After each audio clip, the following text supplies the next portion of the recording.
So yan, hello mga teknik, welcome back po sa ating YouTube channel. So ngayon, meron naman tayong i-share na bagong technique kung paano natin maibabalik ng konti sa kintab yung ating mga bolt without using any machine, without using any buffing machine, o grinder o something machine na basta ang kailangan lang natin ay tela na maong at saka metal polish. So kung meron kayo nun, bili lang kayo ng metal polish, mura lang naman yan. At saka yung mga sirahan yung pantalon dyan, kuhanin nyo na sa inyong mga tukador at gamitin nyo ng pampakintab na inyong mga bolt sa inyong mga motor. So ipapakita ko sa inyo yung ito, yung meron na akong nagawa dito So ito yan. So kung mapapansin nyo, ito ay dihamak na mas makintab dito. May difference siya, di ba? Kahit pa paano. So yung pagiging parang malabong kulay nito, parang siya, yung kulay niya, rumi. Dito, luminis siya ng konti.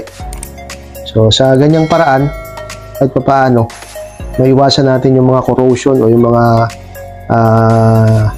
kalawang, na namumuo dun sa mga ulo ng bolt natin. So, kahit pa paano, namimintin natin yan, maganda pa rin yung magiging itsura ng mga bolt natin. So, yung iba, may kakayanang bumili ng mga gold bolts. So, okay yun, di ba? So, sa mga tulad nating mga nagtitipid, mga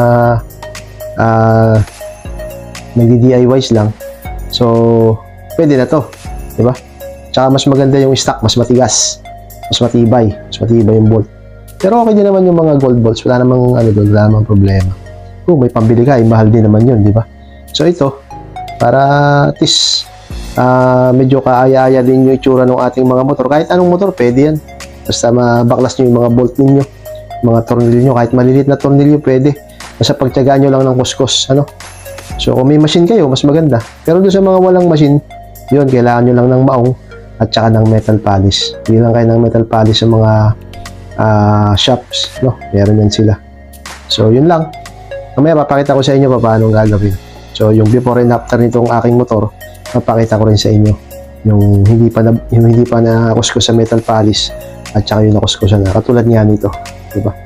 So may difference din naman siya, may pagbabago kahit pa paano. So ito ginagawa ko na to taon-taon. Ba't nung biling ko tong motor ko na to, awa naman ng Lord ay hindi naman kinakalawang ng gusto yung aking mga bolt na lagaan ko siya. Basta lahat ng kaya kong kuhanin. Huwag lang yung, kahit yung sa mga makina, yung sa crankcase.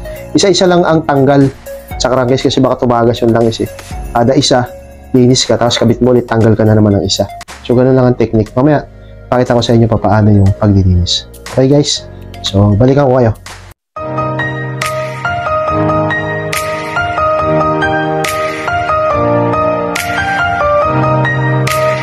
So, ayan guys, yung mga technique, yung mga bolt ng aking crankcase, yan yung hindi pa nalinis. Mamaya papakita ko sa inyo yung paglinis na siya.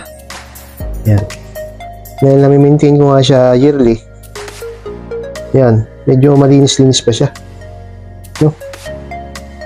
Yan, mamaya maganda na ang tsura niya mamaya. So ito, nalinis ko na to Yan nalinis ko na yan kahit paano, nabawas-bawasan na.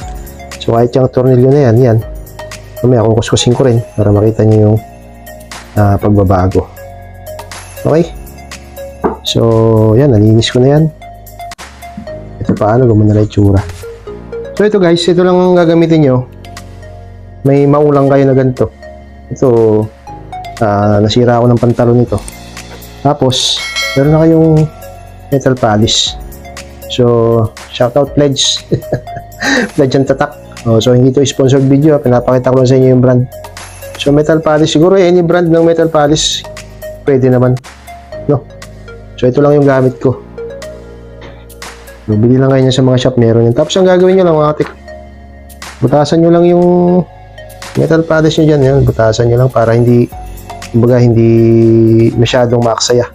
Kasi tataob nyo lang siya, gaganyan nyo lang. Ganyan lang ng daliri nyo. Tapos, pahid nyo lang yan sa dulo. Yan, sa mga ulo ng bolt. Ganyan nyo lang, At pag naipahid nyo na yan, lagyan nyo na. Nalagyan nyo na yan, Huwag kayo ng bangkuan. Ng bangko na may kanto na ganito. Yan. Tapos, ganyan yan. Yun yung ngayon ikakanto yung yan, yung pinaka-kuha ng bolt. Yan. Saka nyo ikukuskus. Yun lang. Ulit-ulit lang ang proseso. At sagayin nyo lang yan mga teknik. Kasi kung wala kayong machine, diba? Ito, kahit saan kayo magkuskus, pwede. Wala kayong machine, pwede. Diba? Ay, kung may machine kayo, mas maganda. Mas maganda ang magiging resulta. Mas mabilis ang trabaho. Diba? O yan, nagbago ng kulay. Kumintab na. Hindi masyado makita sa video, pero sa personal mga teknik, ang ganda, makintab siya. Try nyo. Pag kayo na ang gumagawa, malalaman nyo yung resulta. Yan o. So, yung pinakaulo na yun, ganoon nyo na lang. Importante malinis siya. Yan o, kumintab o. Diba? Kanina, marumi. Ngayon, ang ganda na o. Focus. Higintab na. Isang kuskus pa. Higintab na to. So, pag hindi pa kayo satisfied, kuskus nyo lang na yung kuskus. Tsatsagayin nyo lang. Yun lang. Sa akin, okay na siguro yung ganito. Kumintab na eh. Kanina, kumbaga yung kulay niya hindi maganda. Ngayon, maganda na. Kumintab na. So, paulit-ulit lang. Pag hindi pa kayo satisfied, lagyan nyo lang ulit ng metal polish, din kuskus nyo ulit hanggang sa makuha nyo yung gusto nyo yung kintab. So mga teknik, lahat ng bolt ganoon, pati sa mga crankcase nyo pwede. A few moments later. So ito na mga teknik, na ko na yung nalinisan ko na yung mga bolt nito. Ito na. So tingnan nyo, ganda na siya, kumintab na kaysa kanina, di ba? Nakita nyo naman, ayan o, kumintab na. Yan, tornilyo na yan kanina. Ang pangit ng kulay, oh. Ayun, ang ganda na, di ba? Makintab na. So, kailangan mo lang tiyagain. Yan, oh. Ganda kasi tingnan pag malinis yung motor natin. At lalo na yung mga bolt. Kasi parang hindi siya naluluma. So, kailangan mo lang tiyagain talaga ng linis. Yun lang, ganun din. Sa kabilang side, ganun lang din ang gagawin ninyo. Pero yan na yan, oh. Yan na yung magiging resulta niya. Diba? Kailangan lang ng kuskusan talaga na tiyagaan lang. Satisfying naman siyang gawin eh. Tiyagaan lang. Kung wala ka rin naman lang ginagawa, nakatambay ka lang sa bahay niyo. Diba? Palikutin mo na yung mga bolt ng motor mo, pakintabin mo na. Yun. O, diba? Ito mga teknik, tignan natin ito sa may side stand niya, Side stand yan eh. Yan o. Side stand. So, tignan natin. Yan yung itsura niya nung hindi ko pa pinapakintab. So, tignan natin mamaya. Napakintabin ko yan. So ito mga teknik, antabin natin yung nut nung side stand.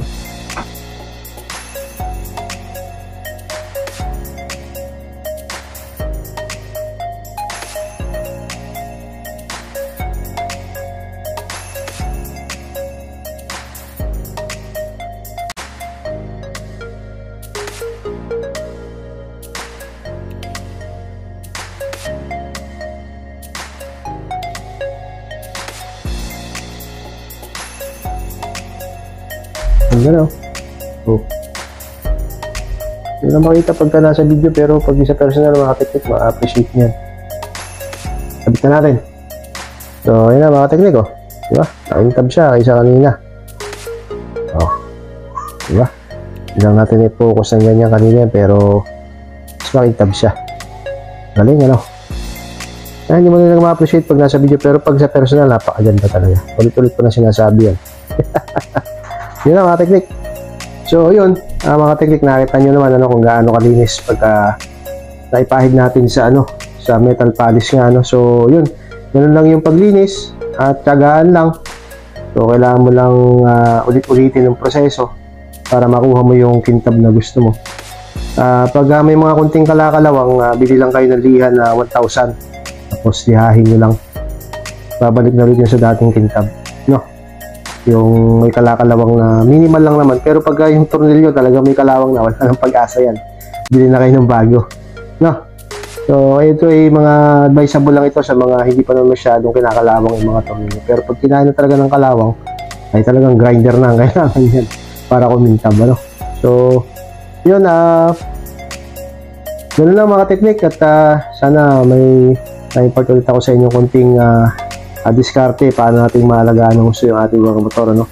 So, kung ikaw ay talagang maalaga sa motor, yan, talagang tatagayin mo na kuskusin ako kasi medyo ano talaga ako sa motor ko eh. Mahal na mahal ko itong motor ko ito kahit na, kumbaga, siyempre pag hindi natin inalagaan yan, madaling masisira, madaling maluluma yung mga pyesa. So, ganun lang, tagaan lang at konting, kumbaga, pasensya lang, minsan masakit na sa kamay, kuskus, di ba? So, satisfying naman siyang gawin pag nayari mo naman, napakaganda naman tingnan. Sa video, hindi masyadong kita yung resulta pero sa personal napakaganda. So yun, ma-appreciate niya pag ginawa mo na. Pero mga teknik, maraming salamat at nakating ka din sa dulo ng aking video na to at sana huwag kang magsawang sumuporta at panurin yung aking mga video.